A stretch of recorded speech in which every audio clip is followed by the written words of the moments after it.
चलिए देखिए,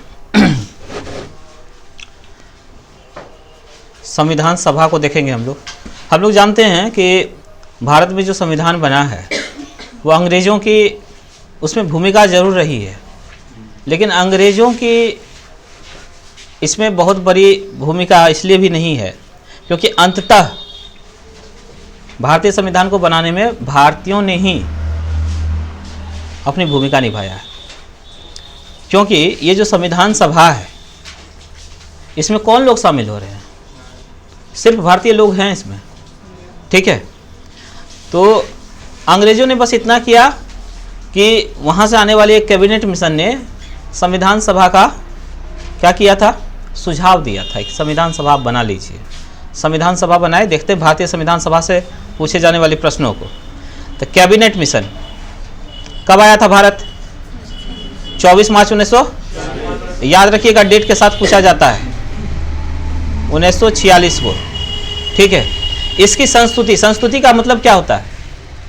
संस्तुति मतलब इसने रिकमेंड किया, रिकमेंड मतलब इसने सुझाव दिया।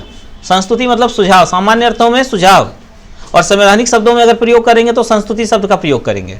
तो इसके संस्तुति के आधार पर क्या हुआ कि भारतीय संविधान का निर्माण करने वाली, भारतीय संविधान का निर्माण करने वाली संविधान सभा का गठन। तो ये क्वेश्चन कई बार पूछा जाता है कि संविधान सभा का गठन किसके सुझाव पर हुआ था, किस आयोग के सुझाव पर हुआ था? तो कैबिनेट मिशन के सुझाव पर हुआ था संविधान सभा का गठन। कब हुआ था? जुलाई 1946 ईस्वी में, ये भी याद रखेंगे, ठीक है। गठन कब हुआ है? जुलाई 1946 में। पहली बैठक कब हुई है? 9 दिसंबर 1946 को, लेकिन गठन का याद रखेंगे मंथ, जुलाई 1946 में। तो कैबिनेट मिशन के सदस्य देख लेते हैं, ठीक है।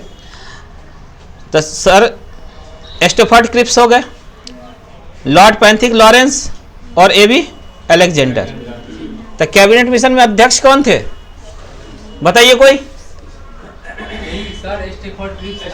हाँ,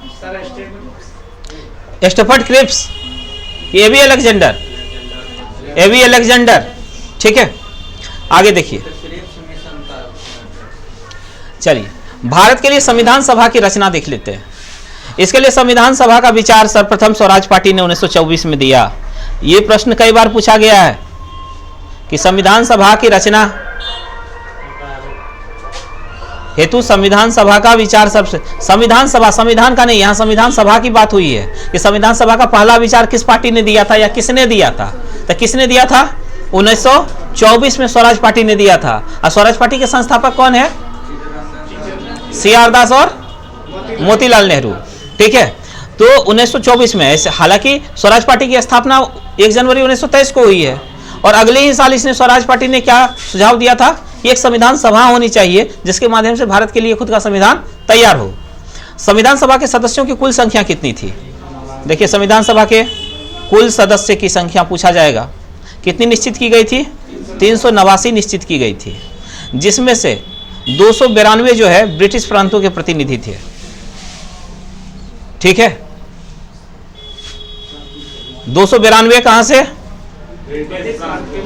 ब्रिटिश प्रांतों के प्रतिनिधि थे।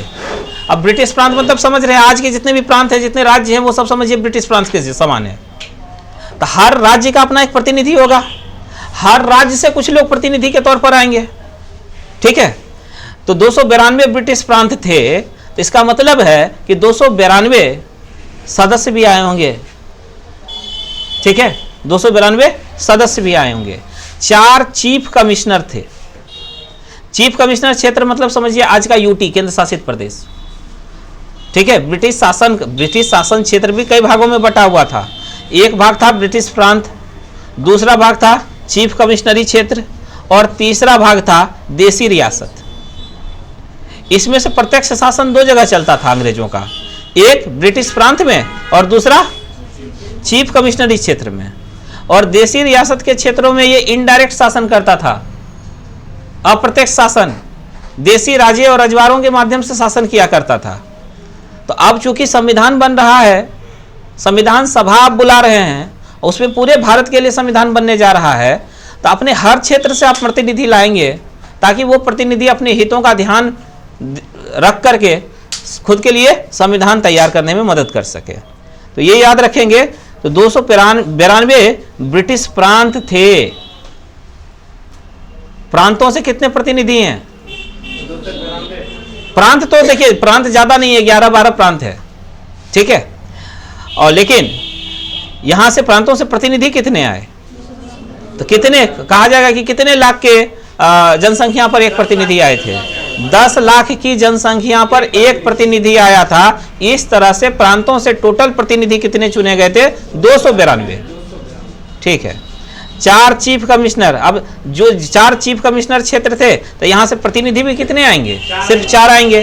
तो 292 प्लस 4 कर दीजिए, 96 हो गया, 296, ठीक है। और देसी रियासत से राजा रजवाड़ी अपने प्रतिनिधि को भेजेंगे तो 93 उधर जोड़ दीजिए, कितना हो गया? 389 हो गया ना। इतना ही ना निश्चित किया गया था, 389, ठीक है। कैबिनेट मिशन योजना के अनुसार जुलाई 1946 में संविधान सभा का चुनाव हुआ, ठीक है। संविधान सभा के लिए चुनाव कब हुआ? जुलाई 1946 में। इंपॉर्टेंट क्वेश्चन है ये। चुनाव हुआ। कुल 389 सदस्यों में से प्रांतों के लिए निर्धारित कितने, प्रांत के लिए कितने निर्धारित सदस्य थे? 296। अब यहां चुनाव होगा तो चुनाव में कांग्रेस भी भाग लेगी, मुस्लिम लीग भी भाग लेगी और अन्य पार्टी भी भाग लेगी, ठीक है। तो चुनाव हुए, विभिन्न प्रांतों की विधानसभाओं द्वारा चुना गया। इनके जो प्रतिनिधि चुने गए थे वो विभिन्न प्रांतों की विधानसभाओं द्वारा चुना गया था। इसका मतलब जनता ने नहीं चुना था। संविधान सभा के किसी भी प्रतिनिधि को प्रत्यक्ष रूप से जनता ने नहीं चुना था, बल्कि जनता ने जिन्हें चुना था उन लोगों ने चुना किसको? संविधान सभा के सदस्यों को। समझ में आ रही है बात? नहीं? आप मान लीजिए जैसे राष्ट्रपति को चुनते हैं, जैसे राज्यसभा के सांसद को चुनते हैं, तो हम लोग राज्यसभा के सांसद को डायरेक्ट थोड़े चुनते हैं, ठीक है। हमारे चुने हुए प्रतिनिधि चुनते हैं, ठीक है। तो वही बात है, संविधान सभा के भी जितने भी मेंबर्स हैं उनको कौन चुन रहे हैं? तो प्रांतों की जो विधानसभाएं हैं उन विधानसभाओं के जो सदस्य हैं वो सदस्य चुन रहे हैं किनको? संविधान सभा के सदस्य को। समझ में आया बात? यानी डायरेक्ट जनता ने नहीं चुना है संविधान सभा के सदस्यों को, जनता के द्वारा निर्वाचित सदस्यों के द्वारा निर्वाचित हुए हैं संविधान सभा के सदस्य, ठीक है। आगे चलिए। इसमें कांग्रेस को देखिए, कांग्रेस के 208 मेंबर जीते प्रांतों से। कितने? 208। और मुस्लिम लीग के 73, ठीक है। मुस्लिम लीग के 73, अन्य दल 15 तथा स्वतंत्र उम्मीदवार निर्वाचित हुए। तो दो मुख्य पार्टी है, कांग्रेस और मुस्लिम लीग। तो कांग्रेस को कितने, कांग्रेस से कितने सदस्य संविधान सभा में गए हैं? 208। मुस्लिम लीग से 73, ठीक है। अन्य छोटी छोटी पार्टी हैं, उसके स्वतंत्र उम्मीदवार भी है जिसको कहते हैं निर्दलीय उम्मीदवार, ठीक है। वो लोग भी निर्वाचित हुए हैं। आगे देखिए, तो अभी तक क्या देखे कि संविधान सभा में कुल सदस्यों की संख्या कितनी निर्धारित की गई थी? 389। और वो कितने क्षेत्र से आ रहे थे? 3 प्रकार के क्षेत्र से आ रहे थे। उसमें से राज्यों की विधानसभाओं से कितने चुन करके आए? प्रांतों से कितने प्रतिनिधि? 292। और 4 जो है ब्रिटिश कमिश्नरी से और 93 देसी रियासत से। टोटल कितने हुए? 389। अब 389 जो आए हैं तो ये पहुंच गए कहां? अच्छा, ये एक बात और, ये जो 389 पद में से जो 292 पद है, इसके लिए जब चुनाव हुआ था कांग्रेस को कितना आया था? 208। मुस्लिम लीग को 73, ठीक है। अन्य छोटी पार्टी सब जो इंडिपेंडेंट है वगैरह 15, ठीक है। इतना आंकड़ा याद रहना चाहिए। चलिए, संविधान सभा के सदस्यों का चयन हो चुका है, लोग पहुंच चुके हैं अब संविधान सभा में। तो अब प्रक्रिया शुरू होगी भारतीय संविधान के आरंभ का। भारतीय संविधान बनने की प्रक्रिया का अब प्रारंभ होने वाला है, ठीक है। तो पहली बैठक होगी, तो पहली बैठक का शुभ दिन शुभ मुहूर्त तय हो गया है। कब हुआ है? सोमवार को हुआ है 11 बजे शुभ मुहूर्त, और 9 दिसंबर 1946 का दिन। ठीक है, बहुत अच्छा। 9 दिसंबर 1946 संविधान सभा की प्रथम बैठक कहां हो रही है? ठीक है, कहां हो रही है? नई दिल्ली में। ठीक है, और नई दिल्ली में कहां? तो काउंसिल चैम्बर के पुस्तकालय भवन में। ठीक है, काउंसिल चैम्बर के पुस्तकालय भवन में, बहुत बड़ा पुस्तकालय भवन था, उसी में संविधान सभा के सदस्य बैठे और वहीं जाकर के, अब इतना बड़ा पुस्तकालय, और उस पुस्तकालय में सबसे बड़ा पुस्तक बना है, जो इंडिया का सबसे बड़ा पुस्तक है, जिसका नाम भारतीय संविधान। ठीक है, चलिए, पुस्तकालय में ही बनना था ऐसी पुस्तक। सभा के सबसे बुजुर्ग सदस्य कौन थे? डॉक्टर सच्चिदानंद सिन्हा। ठीक है,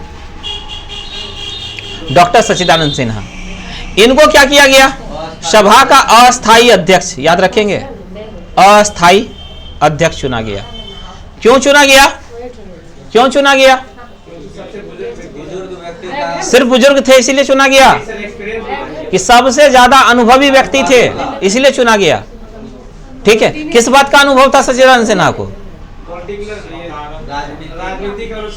राजनीति का अनुभव था, बहुत विद्वान व्यक्ति थे। ठीक है, और सच्चिदानंद सिन्हा को क्या कहा जाता है? आधुनिक भारत का निर्माता भी कहा जाता है। बिहार से हैं और संविधान सभा के पहले अस्थायी, देखिए पहले दिन की अध्यक्षता बहुत जरूरी थी। पहली बैठक हो रही है 9 दिसंबर 1946 को, कोई एक व्यक्ति जरूर चाहिए जो पीठासीन अधिकारी बनकर के आज की कार्यवाही को संचालित करते।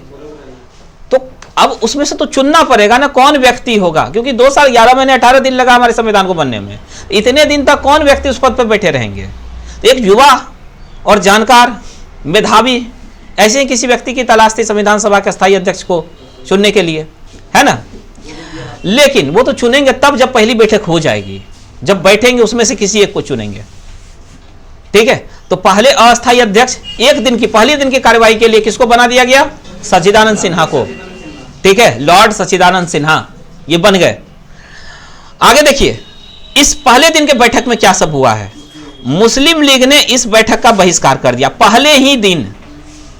देख रहे हैं, इसका काम ही यही था, पहले ही दिन इसने क्या किया? बहिष्कार कर दिया, और पाकिस्तान के लिए बिल्कुल अलग संविधान सभा की मांग प्रारंभ कर दी। किसके लिए?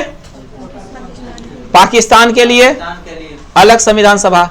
अब इस बेवकूफ को कौन समझाता कि भाई अगर तुमको संविधान सभा में अगर तुमको हाजिर नहीं होना था, अगर तुमको इसमें आना ही नहीं था, भारत का संविधान बनाना ही नहीं था, तो तुम संविधान सभा के लिए जो चुनाव हुए उसमें भाग क्यों लिया? तुम एक तो भाग ले लिए, 73 सीट जब जीत गए तो जा नहीं रहे हैं संविधान सभा में, कह रहे हैं हमारा खुद का संविधान होना चाहिए, उसको बनाने में हम काम करेंगे। हम भारत के संविधान को क्यों बनाएं जब हमारा खुद का देश ही अलग होने वाला है, और पाकिस्तान से कम में तो हम कुछ में भी नहीं मानेंगे, हमको कम से कम पाकिस्तान चाहिए।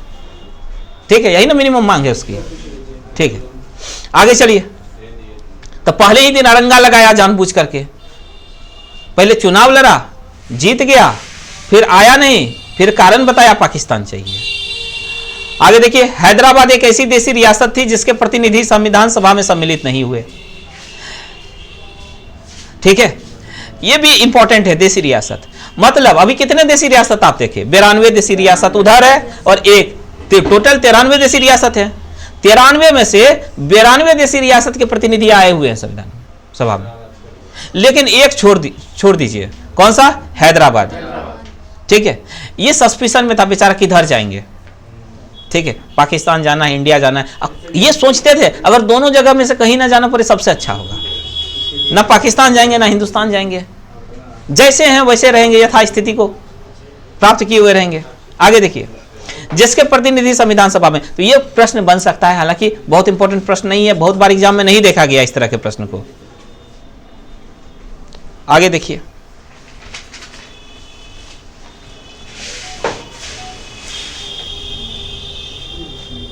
क्या हो गया इसको?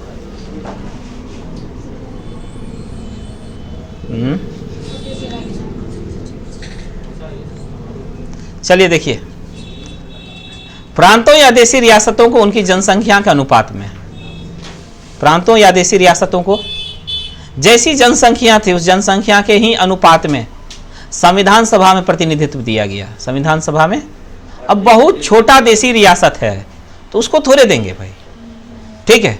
संविधान सभा में प्रतिनिधित्व दिया गया था। साधारणतः ये प्रश्न पूछा जाता है, साधारणतः कितने लाख की आबादी पर, 10 लाख की आबादी पर एक स्थान का आवंटन किया गया था। जहां से प्रश्न किए जा सकते वहां क्यों करते चलते, ठीक है, वहां क्यों कर दिए, ये प्रश्न पूछा जाएगा आपसे। आगे देखिए, प्रांतों का प्रतिनिधित्व मुख्यतः 3 प्रमुख समुदायों की जनसंख्या के आधार पर विभाजित किया गया था। तो देखते हैं प्रांतों का प्रतिनिधित्व, कितने प्रकार के समुदाय, 3 कैटेगरी में बांट दिए थे समुदाय को, ठीक है। तो कौन कौन सा था, एक था मुस्लिम, दूसरा था सिख और तीसरा था साधारण। यही साधारण हिंदू वर्ग है, ठीक है। तो जहां मुस्लिम होगा वहां पृथक निर्वाचन पद्धति शुरू हो जाएगी, जहां सिख होगा वहां भी पृथक निर्वाचन पद्धति हो जाएगी, जहां साधारण होगा वहां सभी कैंडिडेट खड़े होंगे, ठीक है। आगे चलिए, संविधान सभा की प्रमुख समिति और उनके अध्यक्ष को देख लेते हैं। आप लोग याद तो कर ही लिए हैं, ठीक है। तो संचालन समिति देखिए, प्रमुख समिति देख लेते हैं, ठीक है। तो संचालन, जो कार्य संचालन समिति, तो संचालन कौन कर रहे थे सभा का, तो जो पीठासीन अधिकारी हैं। अब पीठासीन अधिकारी कौन थे, तो डॉक्टर राजेंद्र प्रसाद, यही ना संचालित कर रहे थे पूरी सभा को, क्योंकि अध्यक्ष थे संविधान सभा के, अस्थाई अध्यक्ष सच्चिदानंद सिन्हा के बाद बने थे यही। आगे देखिए, संघीय संविधान समिति, तो आप लोग को बताएं जहां संघीय शब्द लग जाए वहां आप जवाहरलाल नेहरू को याद रखिएगा, ठीक है। और जहां प्रांत शब्द याद आ जाए, दिख जाए, पटेल, ठीक है। तो यहां देखिए प्रांतीय मिल गया, जहां प्रांत होगा वहां सरदार वल्लभ भाई पटेल हो जाएगा। और देखिए यहां से प्रश्न पूछा जाता है, एक प्रश्न, ठीक है। प्रारूप समिति देखिए, ऐसे तो प्रारूप में 7 सदस्य हैं, प्रारूप समिति में 7 सदस्य, लेकिन जो अध्यक्ष थे वो थे डॉक्टर भीमराव अंबेडकर, ठीक है। प्रारूप समिति का जो संबंध था वो संविधान के प्रारूप बनाने से था। अब प्रारूप बनाने में भीमराव अंबेडकर का जो सबसे ज्यादा सहायता किया था उनका नाम था BN राव, ठीक है। BN राव ने क्या किया, प्रारूप बनाने में अंबेडकर को मदद की थी, इसीलिए संवैधानिक सलाहकार कहा जाता है BN राव को, ठीक है। आगे चलिए, फिर देखिए संघ शब्द आ गया, आपको बताए थे जहां संघ लग जाए वहां जवाहरलाल नेहरू, ठीक है। तो संघ शक्ति समिति, ठीक है। आगे देखिए, हाँ, प्रारूप, कोई चीज का ड्राफ्ट तैयार करना होता है ना आपको, नहीं, ड्राफ्ट का मतलब होता है कि आप उसको चैप्टर में बांटेंगे, अनुसूची में बांटेंगे, अनुच्छेद बनाएंगे, उसको जगह देंगे, फिर क्रम सेट करेंगे, किस विषय को ज़्यादा महत्व देना है, किसको कम देना है, वो सब कुछ सेट करेंगे। जिस तरह से संविधान सभा में बातें होंगी किसी मुद्दे पर, उस मुद्दे में निष्कर्ष में अंतिम रूप से क्या बात निकला उसको लिखेंगे आप, ठीक है। जिस तरह से कहा गया है, जिस तरह की भावना से पास हुई है, उसी भावना से, उसी स्पष्टता के साथ आपको लिख करके सब कुछ तैयार करते जाना है, ठीक है। लिखने का काम है, सजाने का काम है, यही ड्राफ्टिंग है, ठीक है। आगे चलिए, मौलिक अधिकार और अल्पसंख्यक, ठीक है। तो ये जो मौलिक अधिकार और अल्पसंख्यक संबंधी परामर्श समिति था कि भाई मौलिक अधिकार, आप जानते हैं ऐसे भी कराची अधिवेशन में, कराची अधिवेशन जब कांग्रेस का 1931 में हुआ था तो उसके अध्यक्ष कौन थे, सरदार वल्लभ भाई पटेल, और उसमें क्या पास हुआ था, मौलिक अधिकार से जुड़े हुए प्रस्ताव कौन पेश किया था, जवाहरलाल नेहरू पेश किए थे, ठीक है। अध्यक्ष कौन थे, सरदार पटेल, पास हुआ था। तो वल्लभ भाई पटेल की बात आएगी तो मौलिक अधिकार से जोड़ के देखना है, ठीक है। तो यहाँ भी मौलिक अधिकार और अल्पसंख्यक के किस प्रकार के जो अधिकार निश्चित किए जाएंगे, इससे परामर्श देने वाली जो समिति थी इसके संबंध में, उसके अध्यक्ष कौन थे। अल्पसंख्यक मतलब क्या, जैसे मुस्लिम है, जो माइनॉरिटी है, माइनॉरिटी मतलब जो अल्पसंख्यक समुदाय है, जैसे सिख है, जैसे मुस्लिम है, जैसे पारसी है, जैसे यहूदी है, जैसे कोई भी एक धर्म, जैसे ईसाई भी भारत में अल्पसंख्यक में आता है, लेकिन हिंदू बहुसंख्यक है, यहाँ 80% जनसंख्या हिंदू है। ठीक है, भाषाई आधार पर और धार्मिक आधार पर अल्पसंख्यक हो सकता है। ठीक है, दो ही आधार है। आगे देखिए, तो मौलिक अधिकार और अल्पसंख्यक संबंधी परामर्श समिति के अध्यक्ष कौन होंगे? सरदार वल्लभ भाई पटेल। चलिए, राष्ट्र ध्वज संबंधी तदर्थ समिति। अब देखिए, तदर्थ का मतलब ही आता अस्थाई। ठीक है, तो इस समिति के जो अध्यक्ष थे वो डॉक्टर राजेंद्र प्रसाद। कहीं कहीं आपको झंडा समिति दे देगा, जेबी कृपलानी। ठीक है, देखेंगे आगे।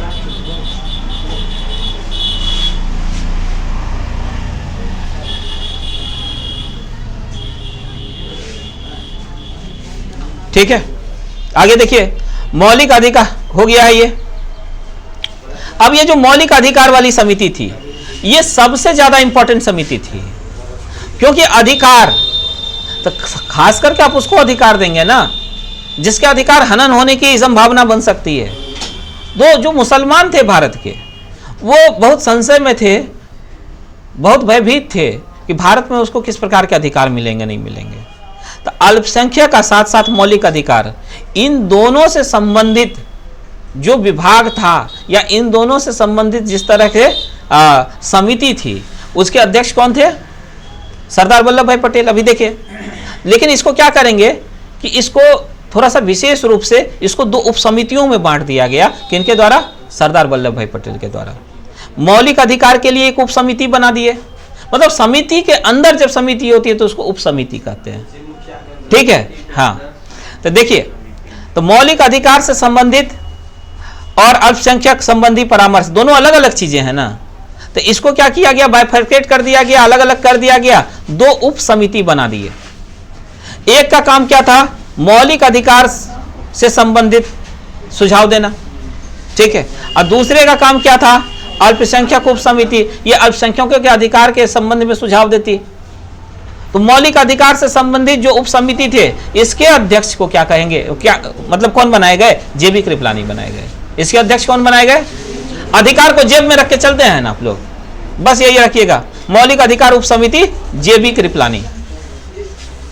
ठीक है, अल्पसंख्यक उप समिति एच.सी. मुखर्जी। और इस तरह के प्रश्न तब पूछे जाते हैं जब एग्जाम का लेवल थोड़ा सा हाई होता है।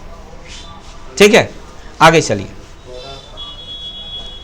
आगे देखिए, संविधान सभा में ब्रिटिश प्रांतों के 296 प्रतिनिधियों का विभाजन। समझ रहे 296 कैसे? 292 प्लस 4। ठीक है, प्रतिनिधियों का विभाजन सांप्रदायिक आधार पर किया गया। किस आधार पर? तो 213 थे सामान्य, सामान्य मतलब हिंदू लोग आ जाएगा इसमें, 79 मुसलमान, ठीक है, और 4 सिख। तो 296 में देख लिए 293 सामान्य है, 79 मुसलमान है और 4 सिख है, सब मिला करके वह है 296 प्रतिनिधि। ठीक है, नहीं पूछेगा आप लोग से। आगे देखिए, संविधान सभा के सदस्यों में अनुसूचित जनजाति, ये बड़ा इंपॉर्टेंट है। पहली बार भारत में ऐसा हो रहा था, जो अधिकार विहीन वर्ग है और उस अधिकार विहीन वर्ग को अधिकार दिलाने वाला जो संविधान बनने जा रहा है, उसमें भाग लेने वाला प्रतिनिधि में शामिल कर दिए। किसको? कि भाई तुम आओ, तुमको अधिकार चाहिए ना, तो तुम्हारा भी योगदान होना चाहिए इस संविधान को बनाने में। तो अनुसूचित जनजाति पहली बार, आप समझिए, अभी तक मनुस्मृति बन रहा था, एक व्यक्ति बना रहा था, एक वर्ग ने बनाया था, लेकिन अब जब संविधान बन रहा है तो इसको सभी वर्गों ने, मुसलमानों ने भी मिलकर के बनाया, हिंदुओं ने भी, सिखों ने भी, ईसाइयों ने भी और महिलाओं ने भी, ओबीसी ने भी, एससी भी, एसटी भी, सब ने मिलकर के बनाया, तब जाकर के हमारा संविधान बना है। ठीक है, तो आपसे पूछेगा कि इसमें एसटी की जनसंख्या कितनी थी संविधान सभा में? कितनी थी? 33। याद रहेगा। टोटल एसटी कितने थे? 33। कितने में से? 296 में से 33 थे एसटी। महिला सदस्य पूछ लेगा आपसे, ठीक है, कि 296 महिला कितनी थी? तो महिला थी 15। अब समझिए, पहली बार भारत में जो कानून की प्रक्रिया उससे संबंधित जो सर्वोच्च ग्रंथ का निर्माण हो रहा है उसमें महिलाओं का योगदान है। ठीक है, तो संविधान अपने प्रारंभ में ही सबको सब तरह के अधिकार दे दिया, अपने निर्माण में ही नहीं दे दिया। चलिए, तो महिला सदस्यों की संख्या 15, यही सब क्वेश्चन देखिए पूछता है, ये क्वेश्चन बन सकता है, ये क्वेश्चन बन सकता है आप लोग को। तो पहली बैठक कब हुई थी? 9 दिसंबर। दूसरी बैठक 2 दिन बाद 11 दिसंबर 1946 को। अब दूसरी बैठक में अब क्या जरूरी था कि हम संविधान सभा के अस्थायी अध्यक्ष का चुनाव कर लें। चुनाव किया गया, सबसे मेधावी व्यक्ति निकले डॉक्टर राजेंद्र प्रसाद। युवा भी थे, एनर्जेटिक भी थे, विद्वान भी थे, ठीक है, सब कुछ थे, ऑलराउंडर आदमी है डॉक्टर राजेंद्र प्रसाद। और सबसे गौरव की बात बिहार के ही थे ये भी, ठीक है। और आप जानते हैं डॉक्टर राजेंद्र प्रसाद का जन्म 3 दिसंबर को हुआ और इसीलिए बिहार सरकार 3 दिसंबर के दिन मेधा दिवस के रूप में मनाती है। इतने मेधावी व्यक्ति संविधान सभा के अध्यक्ष बनाए गए। ठीक है, कब बनाए गए? 11 दिसंबर 1946 को। यहां याद रखिएगा क्या? अस्थायी अध्यक्ष। डॉक्टर राजेंद्र प्रसाद क्या बन गए? अस्थायी। कब? 11 दिसंबर। आपसे पूछेगा नियुक्त हुए थे? नहीं, निर्वाचित हुए थे। ठीक है, क्या हुए थे? निर्वाचित हुए। चलिए, संविधान सभा की कार्यवाही देखें। अब देखिए, अभी तक तो पहली बैठक औपचारिक बैठक हुई, दूसरी बैठक काम की बैठक हुई क्योंकि हम अस्थायी अध्यक्ष को चुन लिए 13 दिसंबर को, सॉरी 11 दिसंबर को। अब फिर 2 दिन बाद तीसरी बैठक होगी 13 दिसंबर 1946। ये तीसरी बैठक है, याद रखेंगे। इस दिन क्या होता है? तो इस दिन जो है जवाहरलाल नेहरू एक बहुत महत्वपूर्ण प्रस्ताव पेश करते हैं जिसका नाम है उद्देश्य प्रस्ताव। यही बाद में चल करके भारत की प्रस्तावना बनेगा, जिसको संविधान की आत्मा कहते हैं। ठीक है, पूछेगा कब पेश हुआ था? 13 दिसंबर 1946 को। आगे चलिए, अब देखिए ये पास कब हुआ था, स्वीकृति कब मिली थी? ठीक है, तो 22 जनवरी 1947 को, यानी 26 जनवरी से 4 दिन पहले, 26 जनवरी को संविधान तैयार हो गया था, उससे 4 दिन पहले एक्सेप्ट कर लिया गया। किसको? प्रस्तावना को। ठीक है, ये स्वीकृत हो गया। याद रखेंगे 4 दिन पहले, ऐसे याद रखिएगा ना, याद रहेगा। नहीं तो 22 जनवरी 24 जनवरी ये आपस में कंफ्यूज करेगा आपको। ठीक है, संविधान सभा ने संविधान निर्माण हेतु अनेक समितियां नियुक्त की थी। अब देखिए, होता है ना घर में जब कोई बहुत बड़ा काम होता है तो हम लोग क्या बना लेते हैं? समिति बना लेते हैं। ठीक है, हाँ, बांट देते हैं काम को। सजावट संबंधी काम सिर्फ तुम करोगे। अब तुम सदस्य रख सकते हो, 5 आदमी रखो, 10 आदमी रखो, उसके अध्यक्ष तुम रहोगे, रिस्पॉन्सिबल तुम रहोगे, बाद बाकी तुम्हारे सहयोगी रहेंगे। तुम सिर्फ डेकोरेशन संबंधी, डेकोरेशन रिलेटेड काम करोगे। कोई ऐसा होगा जो बस क्या करेगा, इनविटेशन कार्ड भेजेगा, उसको दे देंगे, किसी को नहीं पहुंचा तो फिर इसके लिए रिस्पॉन्सिबल तुम होगे। तुमको 10 आदमी रखना, तुम 10 आदमी, तो काम बड़ा सिस्टमेटिक होता है। इसी तरह से संविधान में जो हमारा संविधान बनने जा रहा था एक सिस्टम में बना, तो हर तरह के विषय थे और हर विषय के लिए हम क्या किए, एक समिति बना लिए, उस समिति का एक अध्यक्ष नियुक्त कर लिए और उस अध्यक्ष के अलावे उसमें उस समिति में अनेक सहयोगी थे। तो इस तरह से कोई भी चीज बड़ा सिस्टम से हुआ। ठीक है, तो इसीलिए संविधान निर्माण हेतु क्या किया गया, अनेक समिति। देखते हैं जहां पर मान लीजिए मतलब कुछ कुबट या अनपढ़ लोग रहते हैं, या घर में चलेगा किसका, ऐसे कोई लोग होंगे, मुखिया होंगे घर के, जो ये सब नहीं सोचेंगे। वो क्या करेंगे, एक ही आदमी को, जो मेन आदमी होगा ना, उसी को कहेगा कि तुम जाकर के मेहमान को भी देख लो, तुम ही जाके डेकोरेशन देख लो, तुम ही जाकर के निमंत्रण कार्ड क्यों नहीं पहुंचा। खिचड़ी बना देता है। ठीक है, खिचड़ी बना देता है और अधिकांश घरों में यही होता है, एक ही आदमी सब उसी को पकड़ेगा।